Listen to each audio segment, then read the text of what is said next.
क्या कर रही है? क्या करूं बता। क्या बना है? रोटी?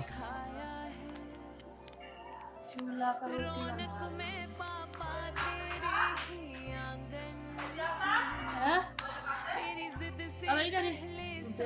खा लो गरम गरम आटे चूल्हे की रोटी गेहूं की।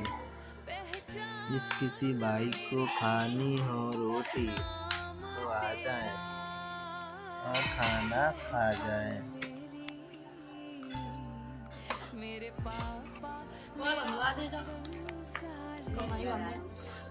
ये मम्मी आई ने बाजरा की बना दी भैया रोटी।